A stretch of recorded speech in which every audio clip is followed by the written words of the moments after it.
नमस्कार. श्लोक 45.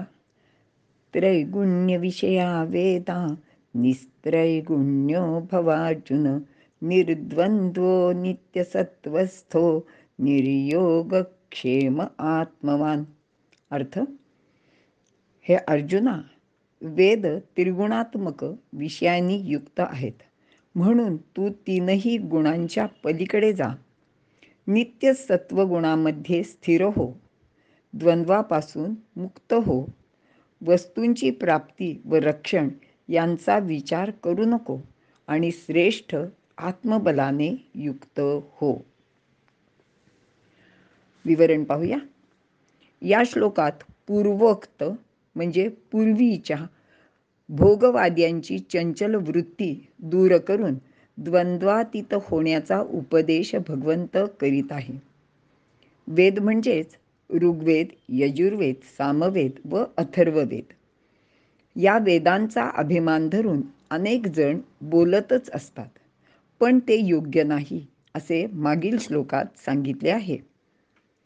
आता आपल्याला असं वाटेल की श्रीकृष्ण वेदांच्या विरुद्ध बोलत आहेत की काय, आणि अर्जुनाच्याही मनात तसेच आले असेल. म्हणून श्रीकृष्ण स्पष्टीकरण देत आहेत की वेद हे श्रेष्ठच आहेत, पण ते ग्रंथरूपाने आहेत, म्हणजेच जड आहेत. साहजिकच ते त्रिगुणांनी म्हणजे सत्व, रज, तम या गुणांनी युक्त आहेत आणि त्यामध्ये सांगितलेले विषय त्रिगुणांचे संबंधितच आहेत.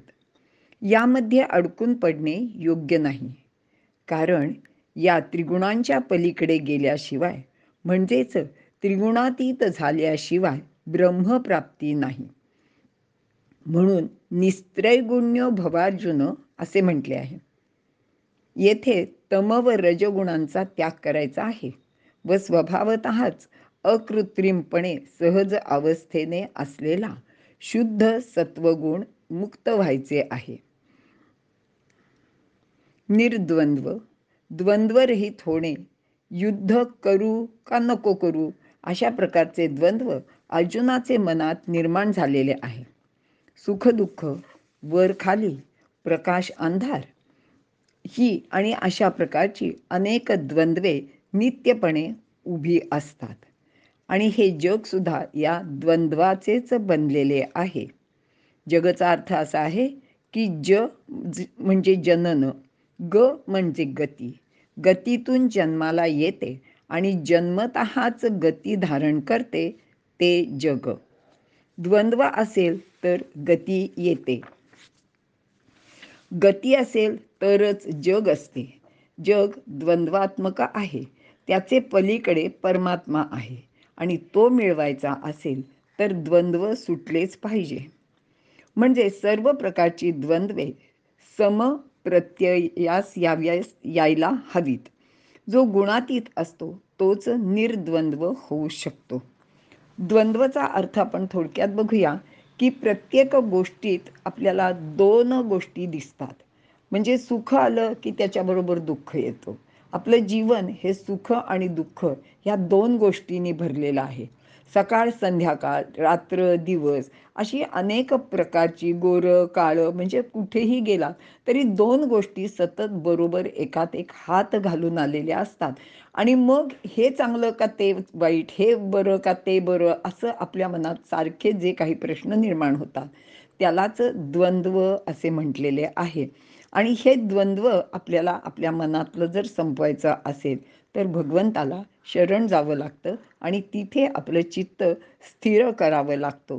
हाच विचार भगवंत आपल्याला इथे वेगळ्या शब्दात सांगत आहेत. नित्य सत्वस्थ, नित्य म्हणजे नेहमी, सत्व म्हणजेच ब्रह्म, नेहमी ब्रह्माचे ठिकाणी राहणे.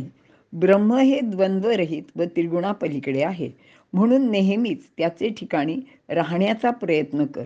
तसे केल्यास योगक्षेमाची चिंता करण्याचे कारण उरणार नाही. आता योगक्षेम म्हणजे काय तेही बघूया थोडक्यात. योग म्हणजे एखादी वस्तू मिळवणे आणि क्षेम म्हणजे मिळालेल्या वस्तूचे रक्षण करणे. जगातील जवळजवळ सर्वच लोक या योगक्षेमाचे जंजाळात अडकलेले दिसतात.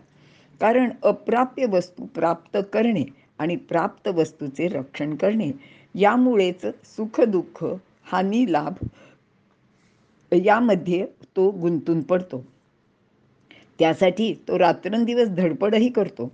हा योगक्षेमाचा जंजाळ दूर सारता आला तर अनेक द्वंद्वे आपोआपच नाहीशी होतात. सामान्यपणे आपण योगक्षेम या शब्दाचा अर्थ संसारातील अनेक प्रकारची सुखे, उदरनिर्वाहासाठी ज्या गोष्टीची गरज असते त्या सर्व गोष्टींचा अंतर्भाव या योगक्षेमात करतो. द्वंद्वातीत आणि सत्वस्थ झालेला पुरुष या योगक्षेमाचे धडपडीपासून पलीकडे जाऊ शकतो. आत्मवान. श्रीकृष्ण अर्जुनाला आत्मवान होण्याबद्दल सांगत आहेत. आत्मवान ज्याला आत्मा मिळालेला आहे, म्हणजेच विशेष प्रभावी आत्मबलाने जो युक्त आहे तो आत्मवान.